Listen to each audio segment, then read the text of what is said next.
सर्व श्रोत्यांना माझा नमस्कार. आज आपण पुन्हा एक इंटरेस्टिंग वर्तन समस्येबद्दल अभ्यास करूया किंवा चर्चा करूया. ती आहे शाळेतून किंवा घरातून पळून जाणे. ही जी समस्या आहे ही समस्या फार कॉमन असणारी समस्या जी आहे ती आहे. सुरुवातीला आपण करूया की मुलं शाळेतून का पळून जातात ते. तर शाळेतून पळण्याची मुलांची जी कारणं आहेत त्याच्यावर आधी आपण चर्चा करूया.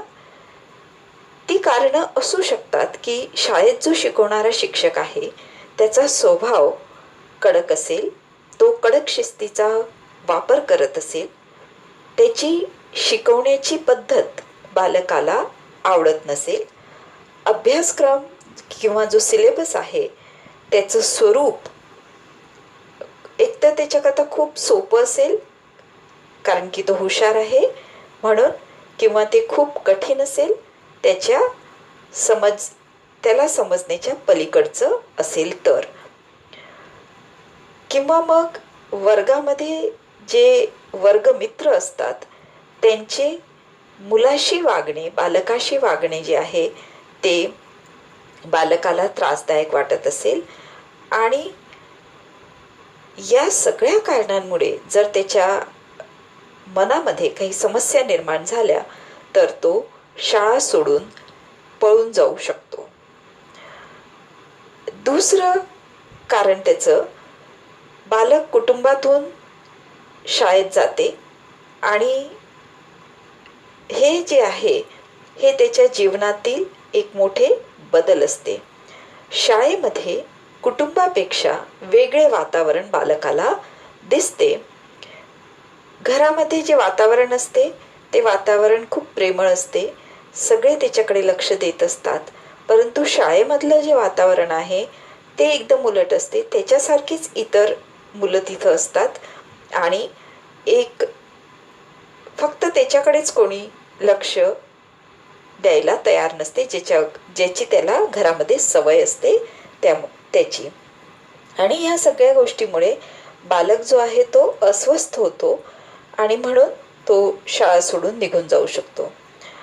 कधी असं होतं की जे वर्गमित्र असतात ते त्यांची सांस्कृतिक पार्श्वभूमी या बालकाच्या घराच्या वातावरणापेक्षा एकदम वेगळी असते आणि दोन वेगवेगळ्या संस्कृतीतली मुलं जी आहेत ती एकत्र जर आली तर मग समायोजन कठीण होते आणि बालकाचा इंटरेस्ट जो आहे तो शाळेमधनं संपून जातो.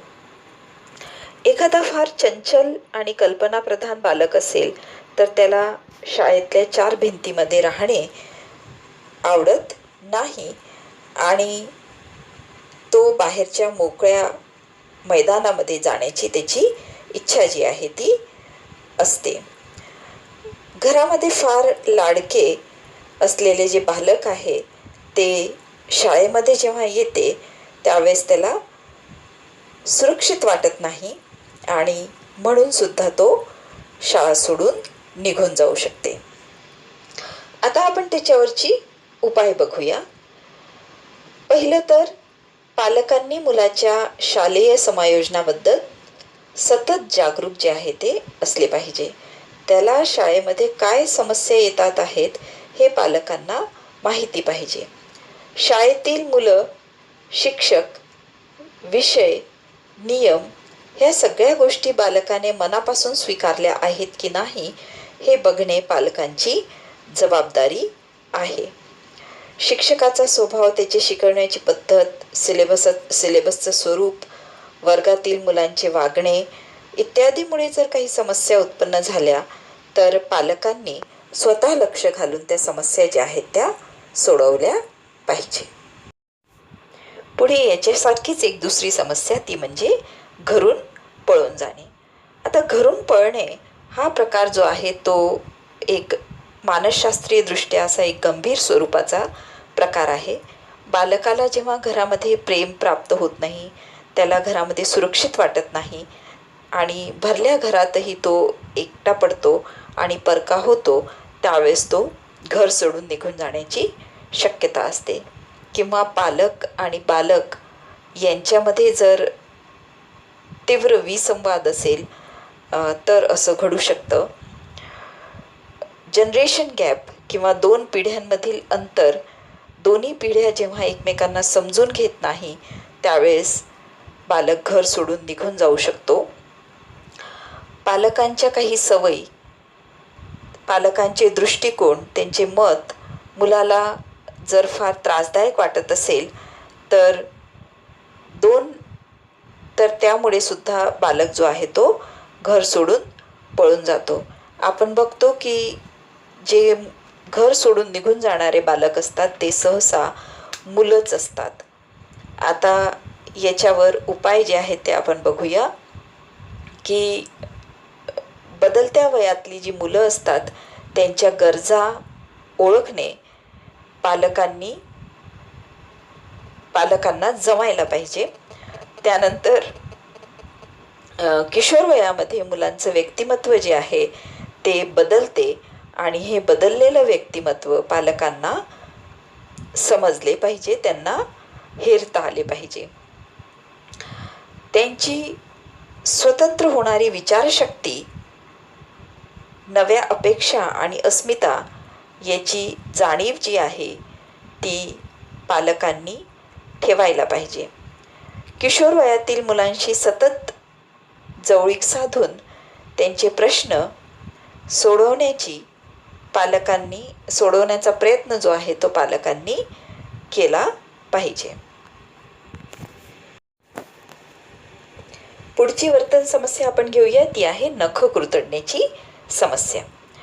नख कुरतडण्याची ही जी सवय आहे ती आपल्या आजूबाजूला जवळ आपण ऑब्झर्व केलं तर बऱ्याचशा लोकांमध्ये ती सवय आपल्याला आढळून येते. नख खाण्याची जी सवय आहे ती मुलाच्या किंवा व्यक्तीच्या मनावर काहीतरी ताण आहे हे सांगत असते. ही सवय जर मुलांची घालवायची असेल तर मग पालक त्याच्याकरता वेगवेगळ्या प्रकारचे उपाय करतात. उदाहरणार्थ त्याच्या बोटाला कडू पदार्थ लावून ठेवतात किंवा त्याचा हात जो आहे तो मागे बांधून ठेवतात. परंतु हे सगळं केल्याचा काही एक फायदा होत नाही, कारण या उपायांनी बालकाच्या मनावरचा ताण कमी होत नाही, उलट तो ताण जो आहे तो वाढतो. आणि वारंवार जर तुम्ही मुलाला सांगत असणार की नख कुरतडू नको किंवा त्याचे लक्ष या गोष्टीकडे वेधून घेत असणार तर याचा परिणाम आणखीनच वाईट होतो आणि परत त्याच्या मनावरचा ताण जो आहे तो अधिक वाढतो. आता आपण याच्यावरचे उपाय बघूया की या सवयीच्या मागे त्याच्या मनामध्ये असलेली चिंता, थकवा, भावना अतिरेक यासारखी कारणं जी आहेत जोपर्यंत ती दूर केल्या जात नाही तोपर्यंत बालकाची ही सवय जी आहे ती जाणार नाही. म्हणून आधी ज्या बाबीमुळे ताण निर्माण होतो आहे ते कारण जे आहे ते दूर करायला हवे. ज्यावेळी मुलांच्या भावना उत्तेजित असतात आणि ती रिकामी बसलेली असतात तेव्हा ती नखं खाऊ लागतात असं सहसा आढळून येते. हे केव्हा होतं, जेव्हा मुलं सिनेमा पाहतात किंवा त्यांची भावना थरारून टाकणारी एखादी गोष्ट वाचत असतात किंवा कठीण असं गणित सोडवत असतात, त्यावेळेस या सगळ्या गोष्टींचा ताण त्यांच्या मनावर येतो आणि ती नखं कुरतडायला सुरुवात करतात. तर म्हणून असे काही काम ज्याच्यामध्ये शरीराची भरपूर हालचाल होईल असे काहीतरी काम जे आहे ते मुलाला द्यायला हवे आणि त्याला त्याचं मन मोकळं करण्याची संधी द्यायला हवी, जेणेकरून त्याची ही सवय जी आहे ती निघून जाईल. आणि जेव्हा बालक त्याचं मन मोकळं करतो तेव्हा त्याच्या मनावरचा ताण जो आहे तो कमी होतो. मूल जर अभ्यास करत असताना नखं कुरतडत असेल तर त्याला सफरचंद खायला द्या, म्हणजे नखं कुरतडणे सोडून तो बालक जो आहे तो सफरचंद कुरतडायला सुरुवात करेल. मानसिक अस्वस्थतेतून निर्माण होणारी ही जी सवय आहे त्याच्या मागची महत्त्वाची गोष्ट म्हणजे त्याला वाटणारी काळजी आणि भीती. तर ही कारणं जी आहे ती दूर करायला हवी. पुढची वर्तन समस्या करूया आपण. ती आहे खोटे बोलण्याची वर्तन समस्या. तर बऱ्याच वेळेस मुलं आपल्याला खोटं बोलताना दिसतात. तर याच्या मागची कारणं काय असू शकतात? मुलांना जर शिक्षेची भीती वाटत असेल, उदाहरणार्थ शाळेमध्ये जर त्यांनी होमवर्क केलं नाही तर शिक्षकाची भीती वाटत असेल, घरामध्ये आल्यानंतर काही त्यांच्याकडनं चुकलं असेल आणि आईवडील मारतील याची भीती वाटत असेल, तर मग बालक जो आहे तो खोटं बोलतो. त्यानंतर कल्पनाशक्तीचा वापर मुलं खोटं बोलण्याकरता करतात. ज्या मुलांची कल्पनाशक्ती अतिशय दांडगी असते ते मुलं या शक्तीचा वापर खोटं बोलण्यामध्ये करताना आपल्याला दिसतात. हे अतिशय मजेशीर असं कारण जे आहे ते खोटे बोलण्याचं आहे. दुसऱ्यांचे लक्ष स्वतःकडे आकर्षित करण्याकरता मोठ्या मोठ्या गप्पा हाकल्या जातात आणि हे सुद्धा खोटं बोलण्याच्या अंतर्गत येते. या गप्पांमध्ये काही एक तथ्य नसतं आणि तरीसुद्धा ह्या गप्पा ज्या आहेत त्या दुसऱ्यांचे लक्ष स्वतःकडे आकर्षित करण्याकरता मारल्या जातात. त्यानंतर जर बालक असुरक्षित फील करत असेल किंवा त्याला सुरक्षेची ग्वाही नसेल तर त्यावेळेस तो खोटं बोलून त्या परिस्थितीमधून निघून जाण्याचा प्रयत्न करतो. जर तुम्ही वारंवार मुलाबद्दल अविश्वास दाखवत आहेत, वारंवार तुम्ही त्याला सांगता आहेत की तू खोटं बोलतोय का, तू खोटं बोलतो आहे का, तर असं जर तुम्ही बोलणार तर बालक खरोखर खोटं बोलायला सुरुवात करेल. तर मुलांबद्दलचा अविश्वाससुद्धा ते खोटं बोलण्याकरता कारणीभूत असतं. आईवडिलांचे अयोग्य आदर्श म्हणजे आईवडील जर खोटं बोलत असतील तर बालकसुद्धा खोटं बोलायला सुरुवात करतो.